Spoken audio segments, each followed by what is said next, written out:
You know, clearly not everybody knows everything. No one knows everything. Everybody knows that. So, when we are teaching, when we are leading something, we should say, I don't know if we don't know. In teaching, there's no excuse. The point of it is to train people to think well, to be good humans, to live well, to develop this thing that needs training like nothing else does. A lot of stuff develops automatically. Can kind of turn out for the better or worse, depending on if we have nutrient content, stress level, stuff like that. Like if people are stressed when they're younger, 6 months, 2 years, there can be some epigenetic effects that increase the risk of cancer, things like that. But that's out of our control. And then, what we eat and so on, that's kind of in our control to some extent. But we got to learn about that. It's the thinking and thinking well and knowing what the truth is. It's something that we need to be trained to do right. It's something that's taken millennia to get where we are, to learn how things work. One until 1500s, that Galileo, 1600s, Galileo and others, after Aristotle, finally figured out how we do physical science, physics. They figured out some basics about it. And some stuff's been lost. Some people do some goofy things today. Because Galileo did it doesn't mean everything after has been fine. People have free will and volition. And because of some bad things in education, bad things in choices they make, bad cultural things, ignorance about how things work, people nowadays who are scientists are very unscientific. Having a piece of paper or having an appellation does not make something that way. As we know by looking at many other things, people can lie or be mistaken. Those are options other than tell the truth. That's something we learn when we're young.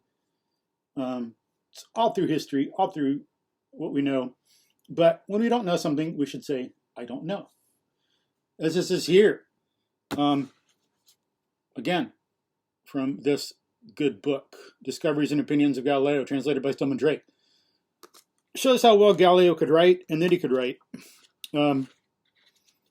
Shows the range some people can and should have. He did fundamental work in physics. He didn't go as far as Newton, but he did a lot of work in getting some philosophy of science correct, getting some logic right, learning that math can and should be used and how, helping others grasp that, learning it on his own, doing a lot of things that had never been done. Important foundational stuff. He could play musical instruments. I guess he could sing. I don't know how well, but could write well. Mathematician, physicist, original thinker. As you see in some other videos where I read some of his stuff, or here. But here, from the Assayer again, which I'll put a link to, so you can read this for yourself, on page 6 of the Assayer. Just this one paragraph. We should take some advice of Galileo as teachers. So, and he brings up this guy Sarsi here, who was criticizing him on comets. I'll put a link to Sarsi so you can see, if you're interested, who Galileo is talking about and responding to. But, quote, well, let me see.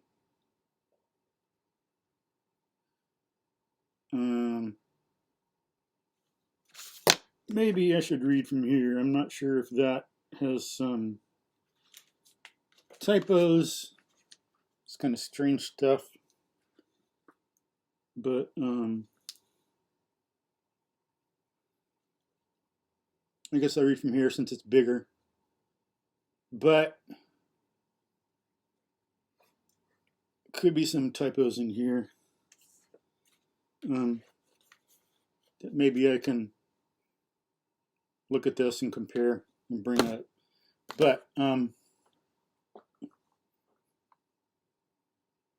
I guess I'll have to go back to this paragraph. Looks like it's paragraphed wrong on this PDF I'm reading from. I will again post a link to this. You can see. So here, I'll start from here. Quote: if I accept Sarsi's charge of negligence because various motions that might have been attributed to the comet did not occur to me, I fail to see how he can free his teacher from the same criticism for not considering the possibility of motion in a straight line. There is no doubt whatever that by introducing irregular lines, one may save not only the appearance in question, but any other, unquote. And saving the appearances, I'll have to put a link to that. That's a Platonic thing of, okay, so in Plato, the evidence of the senses was a lie, an illusion, deceptive, some kind of so-called pure reasoning, which is nonsense, no such thing. You can't reason apart from something to reason about and from awareness of the world. But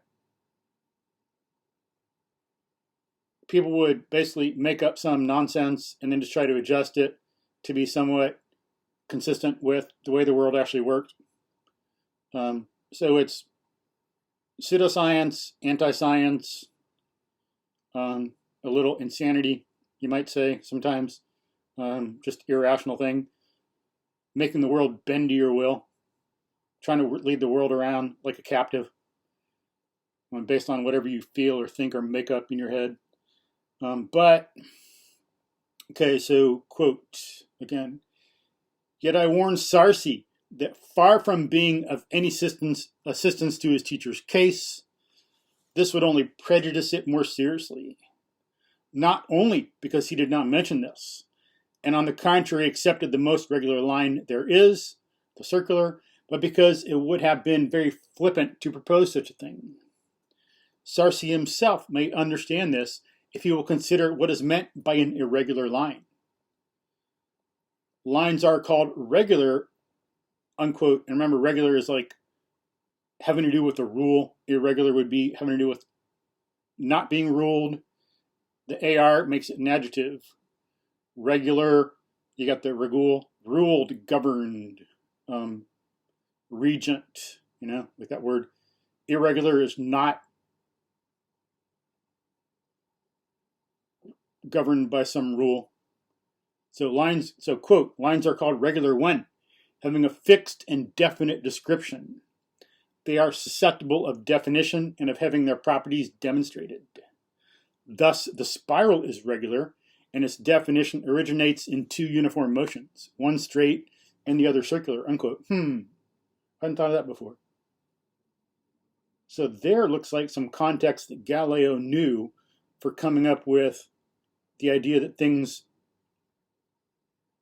can be separated into two motions. And then Newton made that perpendicular. He abstracted far beyond Galileo from what I'm aware. I think Galileo thought things could go towards the center of the earth or along the surface. I don't think he abstracted away from that. But then Newton identified perpendicular dimensions. But I'll have to look in again and see about when Cartesian coordinates came into being. Forget about that. Galileo versus Newton, the time frame and all this stuff. But interesting. So it could be there's one place where when Galileo is studying projectile motion, he already knew that a motion can originate in two uniform motions. Although these two wouldn't necessarily be uniform. You got horizontal uniform and vertical being accelerated to lead in a semi-parabola. Interesting. So again, quote, thus the spiral is regular and its definition originates in two uniform motions, one straight and the other circular. So is the ellipse, which originates from the cutting of a cone or a cylinder, unquote. Remember, an ellipse is a conic section. Get a cone, ice cream cone, double Napoleon, two ice cream cones back, like touching point to point. You go, perpendicular to the axis, you get a circle. Bend it slightly, you get an ellipse.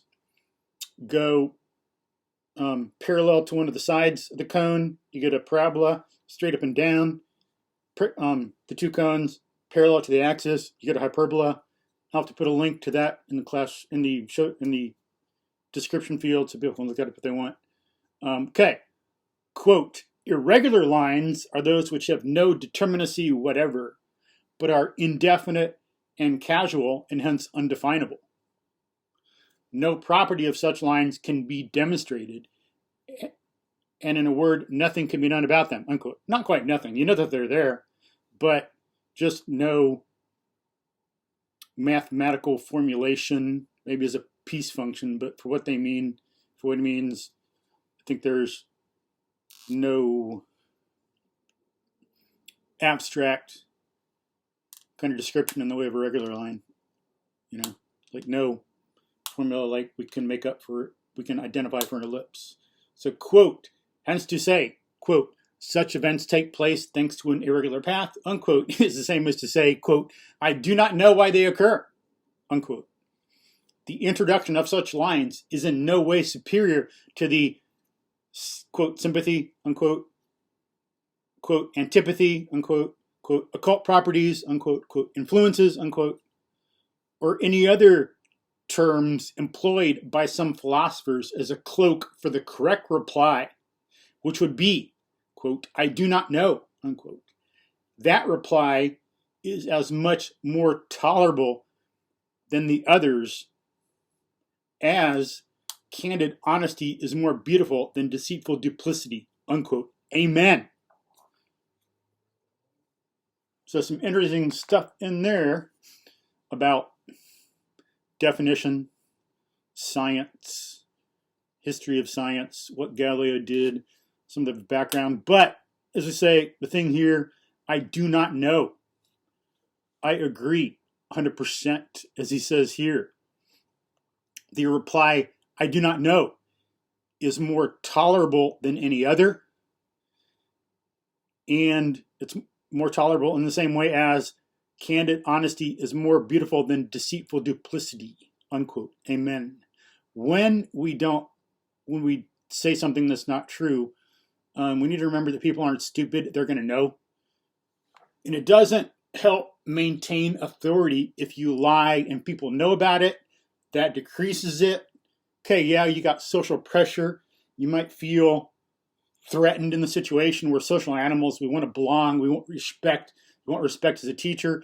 But think wisely about what you're doing. Okay, in the moment, maybe cave in, be weak. You need to work on stuff to be stronger. You got that social animal stuff going on, and maybe you say something, but sometime we should admit we don't know and we were wrong. It can be done in various ways nowadays. Teachers could get together sometimes in meetings, tell each other what you said that was wrong and what you can do about it. Ask for advice. I was wrong. This is what I did about it. I should have said, I don't know. But in the spur of the moment, I was pressured into, I felt guilty. I felt bad. And I said this. People do that. Obviously, it's in everyday life. I think every one of us has done that at some point in our lives, especially when you're younger. You say something that isn't true to kind of get out of a situation.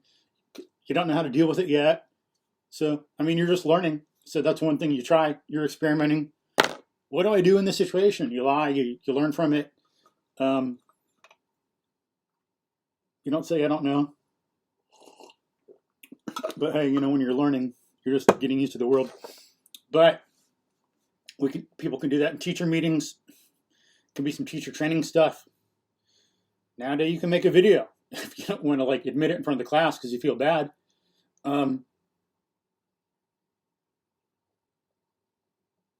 Make a video and then post it somewhere, and the students can watch it. Then you admitted you were wrong. Then you're not going to face it directly to them. Doing it indirectly like that could help you feel better. But the more you do it, then the more it's okay. do a good job, teach, you got the respect of your students. They're not going to like not respect you because you make one little mistake. That's going to just undercut it entirely. As Galileo says, candid honesty is more beautiful than deceitful duplicity. People, if you don't say, I don't know, people are going to know that, and you're going to lose respect. They're going to know you're a liar. You don't know what you're talking about. So don't do that, please. Just say, I don't know, and get used to it. The more you do it, the more you do it. I don't care anymore. Students know I know what I'm talking about. I establish my competence, my knowledge, my breadth and depth of knowledge. I worked hellacious hard through life to get all this stuff down, knowing I have more to learn, and going after it. So I say I don't know. I say I made a mistake. I don't care. Besides, how the hell are students going to learn to deal with mistakes, which everyone makes? It's a part of human life. We're not omniscient. We make mistakes. How the hell are they going to learn to do that? An important part of life and everything if we don't bring it up. What? Otherwise, you're teaching them to lie? Does that make a good society? Instead of saying, I don't know. For one thing, if we do that more, it will be more common. It'll be more accepted. It'll be easier for you to say, I don't know. But it's creating a better society. The point of teaching is to help students with their adult life to make a better culture. That's the function of teaching and education. To pass on wisdom to the youth to get ready for adult life. What is a bobcat? I love bobcats. They rock.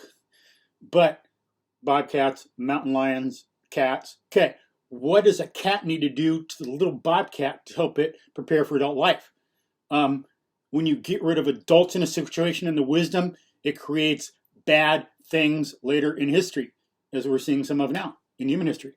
Like, for example, elephants. I heard a story about some elephants.